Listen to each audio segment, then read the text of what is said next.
હર હર મહાદેવ આપ સૌમાં રહેલા શિવ તત્વને મારા વંદન મિત્રો હું છું આપ સૌનો પ્રિય આચાર્ય સંજય શુક્લ અને આજના વિડીયોમાં આપણે ચર્ચા કરશું કે કન્યા રાશિના તમામ જાતકો માટે વર્ષ 2024 એપ્રિલ મહિનો શું લઈને આવી રહ્યો છે તેના વિશે ડિટેલમાં ચર્ચા તો કરશું જ, પરંતુ સાથે સાથે વિડીયોના અંત સુધીમાં તમને આ મહિનામાં કયા ઉપાય કરવા જોઈએ તેના વિશે પણ ચર્ચા કરશું અને કંઈક ખાસ ન્યૂઝ પણ હું તમારા માટે લઈને આવી રહ્યો છું.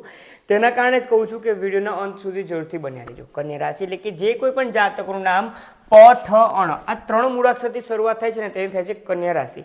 અને કન્યા રાશિના જાતકો તમારી ચંદ્ર કુંડળી તમારી સ્ક્રીન ઉપર દેખાઈ રહી છે, એટલે કે મૂન સાઇનના આધારે આ રાશિ પણ આપણે સમજીશું. સૌપ્રથમ તમારી જન્મપત્રિકાના ફર્સ્ટ હાઉસમાં ચંદ્ર દેવતા છે, કારણ કે ચંદ્ર કુંડળી છે તેટલા માટે. રાહુ અને બુધની યુતિ જન્મપત્રિકાના છઠ્ઠા સ્થાનમાં થઈ રહી છે. સૂર્ય શનિ મંગળ સપ્તમ સ્થાનમાં, શુક્ર દેવતા અષ્ટમ સ્થાનમાં, જન્મપત્રિકાના દસમ સ્થાનમાં ગુરુ દેવતા અને કેતુ દેવતા વિરાજમાન છે જન્મપત્રિકાના 12મા સ્થાનમાં. તો ચલો ચર્ચા કરીએ કે આ મહિનામાં તમારા માટે સ્વાસ્થ્ય બાબતે, કામ કારોબાર બાબતે, લગ્ન જીવન બાબતે અને તમામ રીતે આ મહિનો તમારા માટે કેવો રહેશે તે.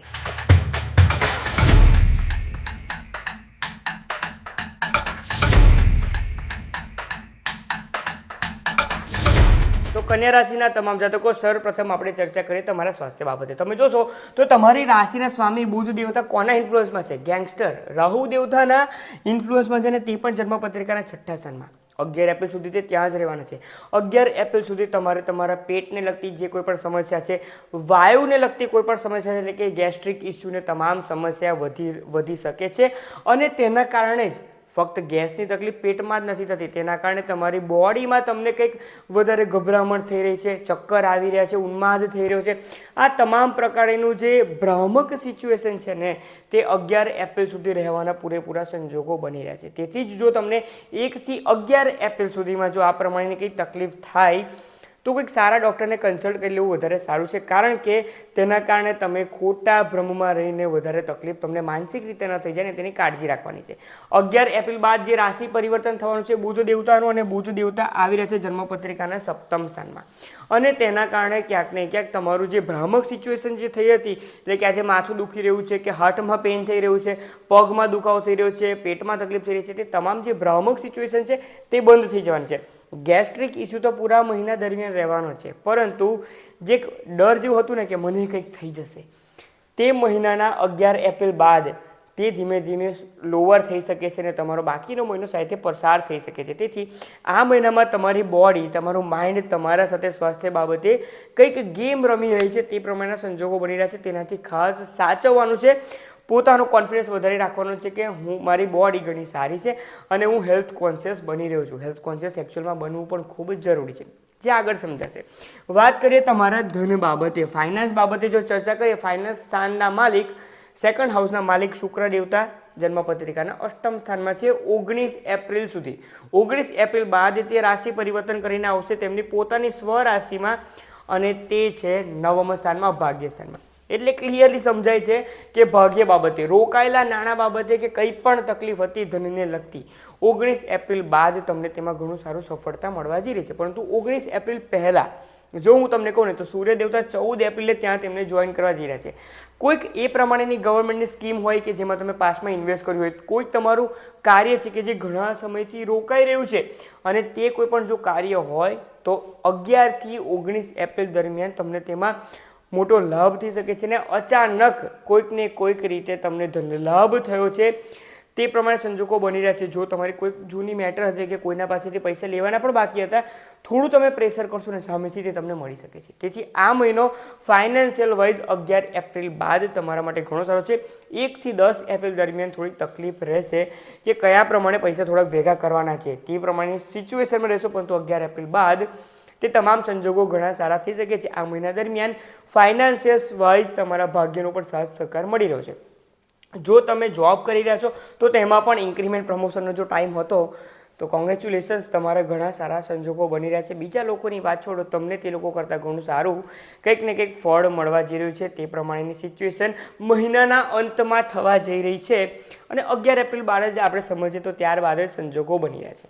વાત કરીએ તમારા સંતાન બાબતે. હવે સંતાન સ્થાનના માલિક શનિ દેવતા વિરાજમાન છે જન્મપત્રિકાના સપ્તમ સ્થાનમાં. આ મહિનામાં તમારું માઇન્ડ ટોટલી તમારા સંતાનમાં રહેવાનું છે.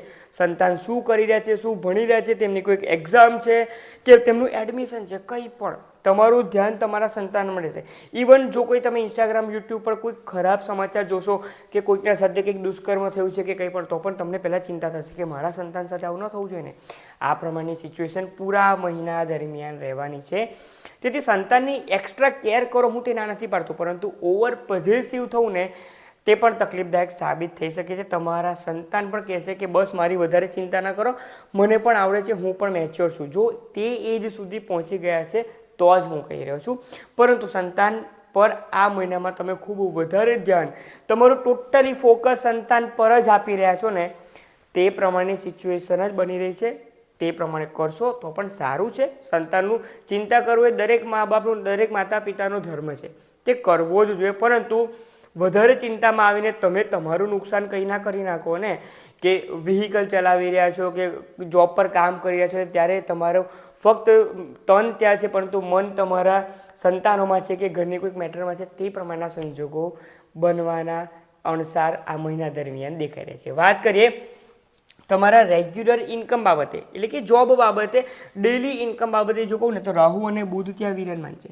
એટલે કે તમને જો તમે ડેલી ઇન્કમ, એટલે કે જો તમે ઇન્ટ્રાડે ટ્રેડિંગ કરી રહ્યા છો, તે પ્રમાણેમાં સિચ્યુએશન તે બની શકે છે કે 2 દિવસ ઘણું સારું, ત્યારબાદ 3 દિવસ નુકસાન, ફરીથી 2 દિવસ 3 દિવસ સારું અને ફરીથી નુકસાન. આ પ્રમાણેની અપડાઉનની સિચ્યુએશન ડેલી બેઝિસ પર જે લોકોને ઇન્કમ મળતી હોય, જે લોકો ઓર્ડર લેતા હોય તેમને થઈ શકે છે. તેવા સંજોગો બની રહ્યા છે. વાત કરીએ તમારા લગ્ન જીવન બાબતે. લગ્ન જીવનના સ્થાનમાં કોણ વિરાજમાન છે? તમે જોશો તો લગ્ન જીવનમાં વિરાજમાન છે સૂર્ય દેવતા, શનિ અને મંગળ. 11 એપ્રિલ બાદ બુધ દેવતા પણ આવશે. ચતુર્ગ્રહી યોગ જન્મપત્રિકાના સપ્તમ સ્થાનમાં છે અને સૂર્ય દેવતા 14 એપ્રિલ બાદ ત્યાંથી અષ્ટમ સ્થાનમાં આવી જશે, જે દર્શાવી રહ્યું છે કે આ મહિના દરમિયાન તમારા લાઈફ પાર્ટનર સાથે નાની નાની વાતે વાદ વિવાદ ન થઈ જાય તેની કાળજી રાખવાની છે. નાના નાના ઝઘડા દરેકના થતા હોય છે, પરંતુ તે નાનો ઝઘડો આજે થયો છે ને 10 દિવસ સુધી કન્ટિન્યુ ન રહે ને, તેટલી જ કાળજી રાખવાની છે. આ મહિનામાં તમે તમારા સાઈડથી જેટલું મૌન રહેશો તેટલું વધારે સારું છે. કારણ કે ચતુર્ગ્રહી યોગ ભલે 4 દિવસ માટે બની રહ્યો છે, પરંતુ તે ક્યાં બની રહ્યો છે? તમારા લાઈફ પાર્ટનરના સ્થાનમાં. એટલે તમારા લાઈફ પાર્ટનર ક્યાંક ને ક્યાંક ઓવર થિંકિંગ, એન્ઝાયટીમાં જઈ રહ્યા છે અને ઓલરેડી તેમનું શેડ્યુલ ખરાબ થઈ રહ્યું છે. તમે જો વધારે પ્રેશર આપશો તેમના પર તો તે પછી કંટ્રોલ નહીં કરી શકે અને ત્યારબાદ તમારો અને તેમનો ઝઘડો થઈ શકે છે. તેથી ફક્ત અને ફક્ત તમે તમારા કામથી કામ રાખો, તેમને વધારે હેરાન કરવાની કે તેમને વધારે ટકોર ન કરો તેટલું તમારા માટે સારું રહેશે. હું તો તે જ કહી શકું છું. વાત કરીએ તો શુક્ર દેવતા જન્મપત્રિકાના અષ્ટમ સ્થાનને એક્ટિવ કરી રહ્યા છે અને 19 એપ્રિલ બાદ શુક્ર દેવતા જઈ રહ્યા છે જન્મપત્રિકાના ભાગ્ય સ્થાનમાં.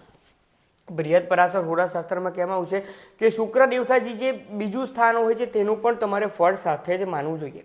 એટલે કે 8, 9, 10 ત્રણ સ્થાનનું જો ફળ આપણે સમજીએ ને તો આ મહિના દરમિયાન તમારા ભાગ્યનો સાથ તો તમને મળવાનો જ છે, પૂરા મહિના દરમિયાન મળવાનો છે, તે હું કહી શકું છું.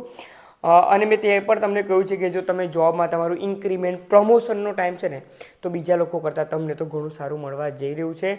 તમને મોટો ધનલાભ આ મહિનામાં તો દેખાઈ રહ્યો છે, તે હું કહી શકું છું.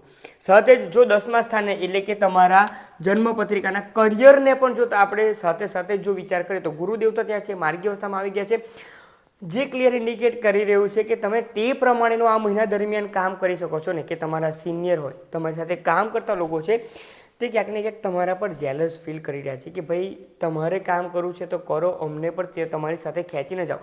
કારણ કે આ મહિનામાં તમારા કોન્ફિડન્સમાં અને તમારા જે પણ કામ કરવાની અદા છે તેમાં ઘણો ચેન્જ આવી શકે છે. તમે ફૂલ ફોકસ્ડથી અને એનર્જી સાથે પૂરા મહિના દરમિયાન કામ કરશો કે ના, મારે જે કંઈ પણ કામ છે બધું જ કામ કરવા માટે હું તૈયાર છું, મને દરેક કામ આપી દો. પરંતુ દરેક લોકો તે પ્રમાણે તૈયાર ન હોય ને, દરેક લોકોને પણ કન્યા રાશિના જાતકો જેવા દિવસો અત્યારે ચાલી નથી રહ્યા.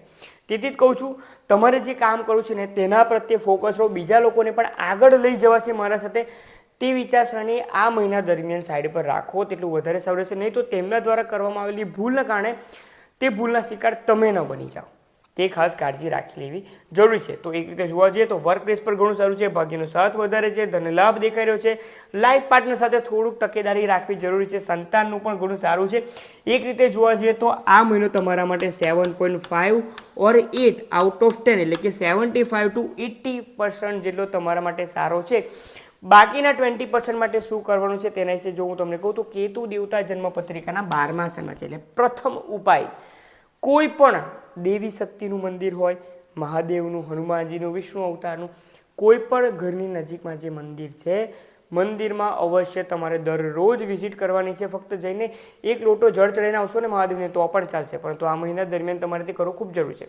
બીજો ઉપાય, જો તમે વિદેશમાં છો અને દરરોજ મંદિર નથી જઈ શકતા તો આ તેમના માટે છે, અને જે લોકો દેશમાં છે તે તો મંદિર જવાના છે, તેમના માટે પણ ઉપાય છે. દરરોજ સવારે એક લોટામાં ચોખ્ખું પાણી લો, તેમાં થોડું અત્તર ભેગું કરો, તેમાં એક યલો કલરનું ફ્લાવર એટલે કે પીળું ફૂલ ભેગું કરો, અને ત્યારબાદ પીળી સરસવ અને ચણાની દાળ ભેગી કરો. આટલી વસ્તુ ભેગી કરીને ત્યારબાદ મંદિરે જઈને મહાદેવ પર અભિષેક કરો. અને જો વિદેશમાં છો તો તમે તમારા ઘરમાં જ આ ઉપાય કરી શકો છો. અને ત્યારબાદ સ્વચ્છ જળ ચડાવીને મહાદેવને તે જ પ્રાર્થના તમારે કરવાની છે કે આ મહિના દરમિયાન જ્યાં જ્યાં મને પોઝિટિવિટી મળી રહી છે, મારા જે કંઈ પણ અટકેલા કાર્ય છે તે પૂરા થાય, તેના માટે ફક્ત મને એનર્જી મળે અને એનર્જી બૂસ્ટર હું બનીને રહું, તે જ હું પ્રાર્થના કરી રહી છું. આ ઉપાય કરવાનો છે. ત્રીજો રામબાણ ઇલાજ તે જ છે કે આ મહિના દરમિયાન ભવાની અષ્ટકમનો પાઠ અવશ્ય કરવો જરૂરી છે. જેટલો તે પાઠ કરશો ને તેટલું તમારી પદ ઉન્નતિ અને જીવનમાં ગ્રોથ આ મહિના દરમિયાન તમને દેખાઈ શકે છે. તો કન્યા રાશિના જાતકો બહુ મહેનત કરી લીધી, હવે તમે બતાવી દો કે તમે કોણ છો, કારણ કે આ મહિનો તમારા માટે ઘણા સારા પરિણામ લઈને આવી રહ્યો છે. ગુરુ દેવતાનું માર્ગી થવું તે ફક્ત તમારી રાશિ નહીં, તમામ રાશિના જાતકો માટે ઘણું સારું છે. પરંતુ મોરઓવર જે લોકો હોય છે તે કરિયરના જ ચિંતામાં હોય છે ને, તો કરિયરના સ્થાનમાં ગુરુદેવનું આવનારા 3 મહિના માટે માર્ગી થવું. તમે જોજો ને કે માર્ચ, એપ્રિલ, મે, જૂન તમે ક્યાં છો ને ક્યાં પહોંચી જશો. એ વાત આપણે જુલાઈ મહિનામાં કરશું કે તમે ક્યાં પહોંચી ગયા છો ને હવે તેનું ફળ કયા પ્રમાણે મળશે તે. પરંતુ આ મહિનો ઘણો સારો છે, ઉપાય કરો ને આગળ વધો. તો જો માહિતી પસંદ આવી હોય તો તમારા ફ્રેન્ડ્સ અને ફેમિલી ગ્રુપના તમામ કન્યા રાશિના જાતકોની માહિતી શેર કરવામાં મને મદદ કરો. આપ સૌમાં રહેલા શિવ તત્વને મારા વંદન. ઓમ નમઃ શિવાય.